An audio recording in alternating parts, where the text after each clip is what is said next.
Bonjour à tous, on se retrouve pour un nouveau guide d'achat de cartes graphiques sur la chaîne Texama. Vu que la plupart des cartes graphiques de cette génération-ci sont sorties, eh bien on peut faire un nouveau guide. Comme d'habitude, ce guide a une durée de vie. Peut-être que d'ici 6 mois, la situation aura énormément changé et ça requiert un nouveau guide, donc tenez-en compte.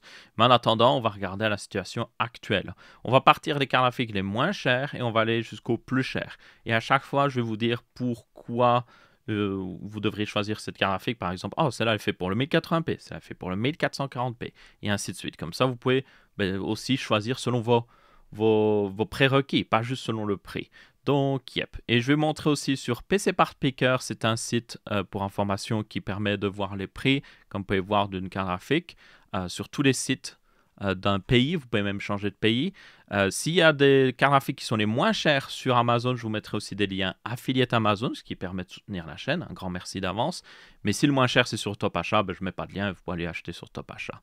Tenez compte aussi que bien souvent, vous pouvez trouver les cartes graphiques moins chères dans d'autres pays européens qui ont moins de taxes déjà, et aussi beaucoup plus de concurrence, parce qu'en France, c'est pas trop ça. Donc notamment l'Allemagne, où les cartes graphiques sont bien souvent genre 20 euros, 30 euros moins cher, ce qui peut valoir la peine. Donc alors commençons tout de suite, vous aurez une table des matières dans la description pour sauter un petit peu vers des gammes de prix.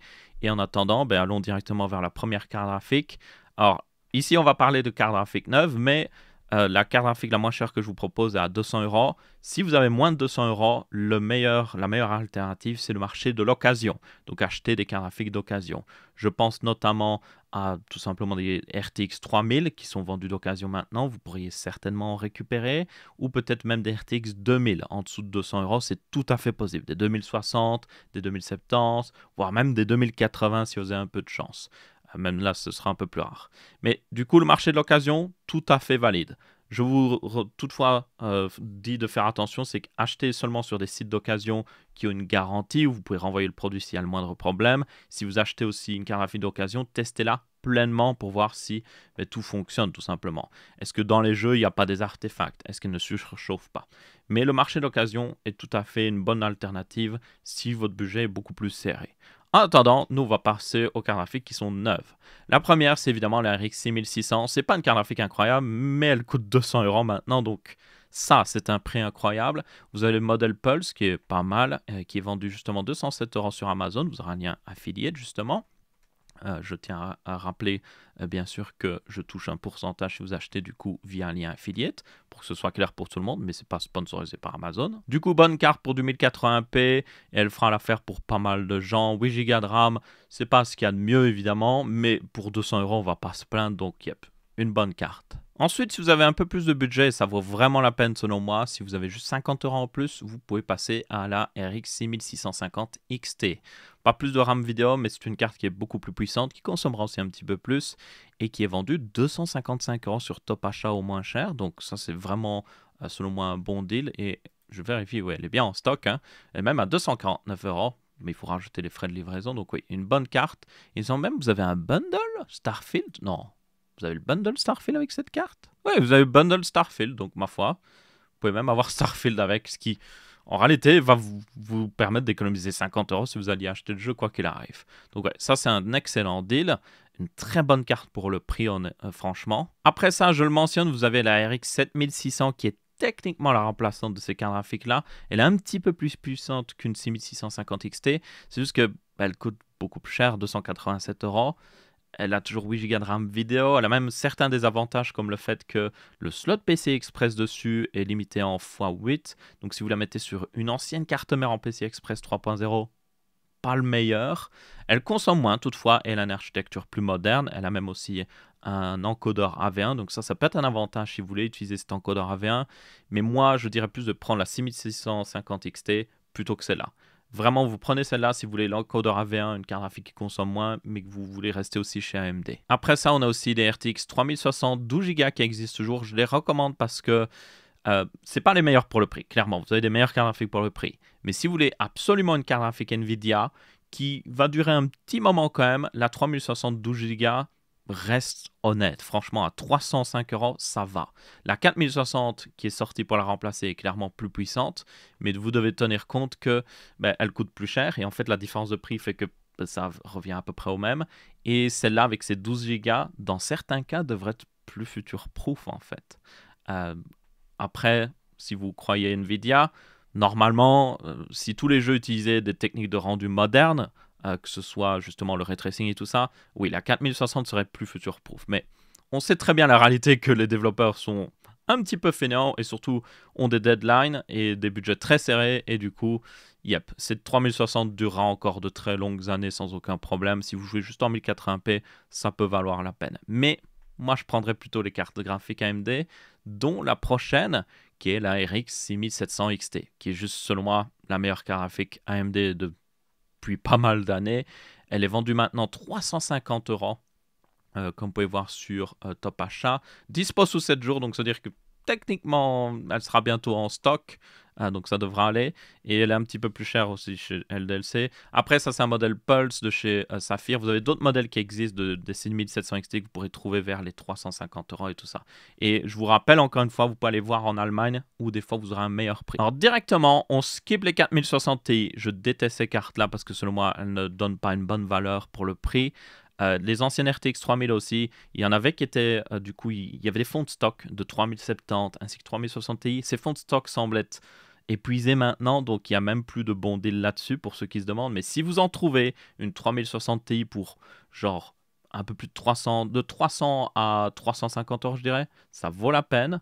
Ou vous avez aussi la 3070, si vous l'avez aussi vers 350 €, ça pourrait valoir la peine. Neuf, je parle. D'occasion, ce sera un petit peu moins cher, évidemment. Mais du coup, il y a un énorme trou. Cette gamme de prix-là, la 4060 est juste pas bonne. Et AMD n'a pas de carte à ce prix-là non plus, en tout cas neuve. Vous avez la 6750 XT, mais autant prendre une 6700 XT. Parce qu'elle a augmenté un petit peu de prix. Donc on passe directement à la 7700 XT, qui n'est pas en réalité une bonne carte. Je vais être très honnête. Enfin, c'est une bonne carte à un mauvais prix. Elle devrait plutôt coûter, mais justement, 440 €, 420 €, le prix d'une 4060 Ti 8 Go. Sauf que AMD a fait un mauvais choix à ce niveau-là. Donc la carte qu'on va voir après est bien meilleure pour le prix. Mais le truc, c'est que peut-être que vous n'avez pas le budget pour la carte d'après, ou peut-être qu'elle n'est pas en stock. Donc là, vous avez la possibilité éventuellement de prendre une 7700 XT. Ça reste une carte meilleure que ce que fait Nvidia pour le prix, mais pas aussi bien que ce que fait AMD pour juste un petit peu plus cher. Et du coup, celle-là, elle est en stock. Et c'est ça qui est assez important. Vu que pas beaucoup de gens en achètent, elle est en stock. Mais je ne la recommande pas. Moi, je vous recommande de passer directement à sa grande sœur. Là, c'était une autre offre de chez justement XFX. Je vous mettrai un lien vu que c'est aussi sur Amazon. Vous avez du coup la 7800 XT 16 Go qui est du coup une bien meilleure carte ici. Très bonne performance pour le prix, même si techniquement elle ne fait pas mieux que la 6800 XT qu'elle est censée remplacer. Mais bon, ça c'est parce que AMD et Nvidia ont fait un petit peu des petits tours de magie au niveau des noms. Mais dans tous les cas, si vous arrivez à l'avoir en stock, parce qu'elle est hors stock partout, c'est une bonne carte graphique pour de 500 à 600 €. Vraiment, une très bonne offre. Si vous avez absolument besoin d'une carte graphique et qu'elle n'arrive pas en stock, cette 7800 XT, eh bien, vous avez toujours la bonne vieille 6800 XT qui est en stock à 539 € et c'est un excellent prix. Et alors, vous allez perdre l'encodeur AV1, mais certaines personnes n'en ont pas besoin. Vous avez quand même le décodage AV1, je tiens à le préciser. Vous n'avez juste pas l'encodeur. Vous ne pouvez pas encoder vous-même une vidéo en AV1 via cette carte graphique. Vous avez aussi une architecture un peu moins moderne, donc un peu moins bonne en ray tracing, et elle consomme plus. C'est ses grands désavantages. Si aucun de ces désavantages a un problème pour vous, et que vous voulez une carte absolument maintenant, elle existe toujours. Mais moi, j'attendrai une 7800 XT en stock, personnellement. Ensuite, après ça, on a la bonne vieille RX 6950 XT qui continue de faire la résistance.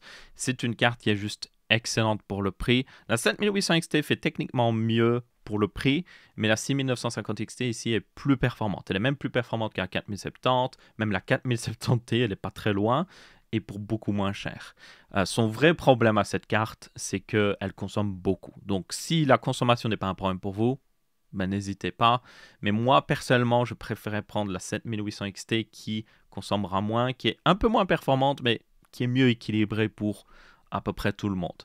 Mais ça reste une bonne alternative pour ceux qui veulent absolument une carte maintenant, vu qu'elle est en stock, et qui veulent un max de performance et qui s'en fichent de la consommation. Au-dessus de ça, nous avons les 4070. Pour moi, c'est une carte qui clairement devrait être moins chère parce que la 7800 XT fait mieux pour moins cher, pratiquement 100 € moins cher même. Enfin, ça dépend. Si vous la trouvez en Allemagne, vous pouvez l'avoir pour 600 €. Et du coup, ben, le seul avantage, je dirais, de la 4070, c'est si vous avez absolument besoin d'une carte graphique NVIDIA, elle est pas trop mal. Elle a 12 Go de RAM vidéo, elle est assez future-proof, elle a toutes les dernières technologies. C'est pas une carte dégueulasse. Vraiment, le problème de la 4070, c'est juste le prix à l'heure actuelle. Si elle diminuait de 50 euros, voire même 100 euros, ce serait une très bonne carte que je recommanderais sans aucun problème. Ici, je la recommande plus pour quelqu'un qui veut absolument du Nvidia, qui veut absolument les dernières techno et qui est prêt à mettre ce prix-là. Contrairement à la 4060 Ti, elle est clairement beaucoup mieux. Ah, et du coup, toutes les cartes que j'ai montrées depuis là, ben justement la 7700 XT, ça c'est des cartes faites pour le 1440p. Donc vous pouvez jouer en 1440p sans aucun problème avec toutes ces cartes-là, ce qui est du coup une chose parce que c'est selon moi la meilleure résolution pour jouer aux jeux vidéo. Alors il y a aussi la 4060 Ti 16 Go qui est vers ces prix-là, vers 500 et des euros. Et je ne vous la recommande pas du tout pour le jeu vidéo en tout cas. Si par contre vous êtes dans le domaine professionnel et que vous avez besoin de beaucoup de RAM vidéo et d'une carte graphique Nvidia, peut valoir la peine apparemment. Mais pour moi c'est un très petit marché. C'est clairement pas la plupart des gens qui regardent cette vidéo. Je pense que la plupart des gens qui regardent cette vidéo c'est pour le gaming. Et pour le gaming, ben, elle est aussi performante qu'une 4060 Ti 8 Go. Ce qui est pas très bon du coup parce qu'elle coûte 100 euros plus cher. Donc ouais, je ne la recommande pas du tout pour le moment. Si elle continue de baisser de prix, ça pourrait valoir la peine. Mais pour le moment, toujours mauvaise. Ensuite, après ça, nous avons la RTX 4070 Ti. C'est pas une bonne carte, on va être honnête. Enfin, elle est bonne au niveau performance, elle est juste mauvaise au niveau prix. Le prix de pratiquement 900 euros en France, un peu moins cher en Allemagne, genre 850 euros, est juste mauvais en fait par rapport au reste du marché. Donc, personnellement, je ne la recommanderais pas du tout. À part si vraiment vous avez besoin d'une carte graphique Nvidia et que vous pouvez pas économiser pour prendre une 4080 parce que la 4080 serait plus intéressante pour vous, ben éventuellement, mais à ce moment-là, je vous dirais juste gardez votre argent et attendez qu'une meilleure carte sorte ou prenez une 4070 et économisez l'argent et peut-être racheter une nouvelle carte graphique plus tard, je sais pas. Mais pour moi, la 4070 Ti est juste mauvaise au niveau prix. Il faut qu'elle baisse vers les 700 euros. Il faudrait que la 4070 baisse vers 500 euros et que ces 4070 Ti se mettent à peu près à 600-700 euros. Et là, on aurait vraiment quelque chose d'intéressant. Nous avons aussi la 7900 XT vers ces prix-là qui a pas mal baissé de prix. Vous pouvez l'avoir à 859 euros ici et même moins cher en Allemagne. Elle aussi souffre du même problème. Le prix est juste pas hyper bon. La 6950 XT, je vous rappelle, n'est pas si loin que ça. Elle est moins performante, mais elle n'est pas si loin que ça pour pratiquement 200 euros moins cher.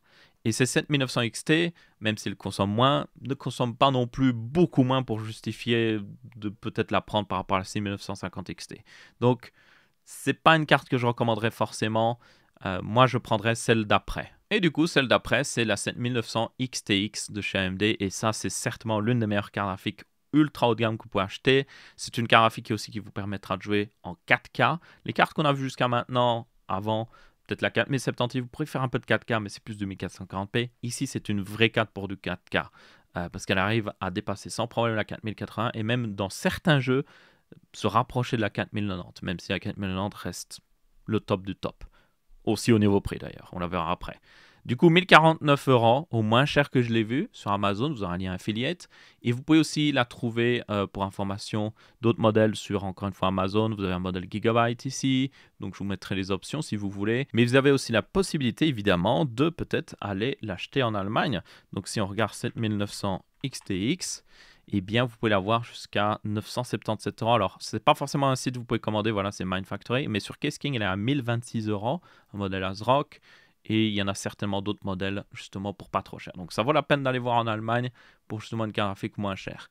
En attendant, 7900 XTX, je recommande vraiment pour ceux qui veulent vraiment une carte graphique ultra haut de gamme. Même si, personnellement, je trouve que toutes les cartes graphiques devraient baisser de prix parce que 1000 euros pour une carte graphique, c'est quand même beaucoup d'argent. Hein. Après ça, vous avez la 4080 qui a pas mal chuté de prix en réalité. Elle était à plus de 1400 euros, je vous rappelle, à l'époque. Maintenant, vous pouvez la trouver sans problème à 1200 euros et même moins en Allemagne, en dessous des 1200 euros justement.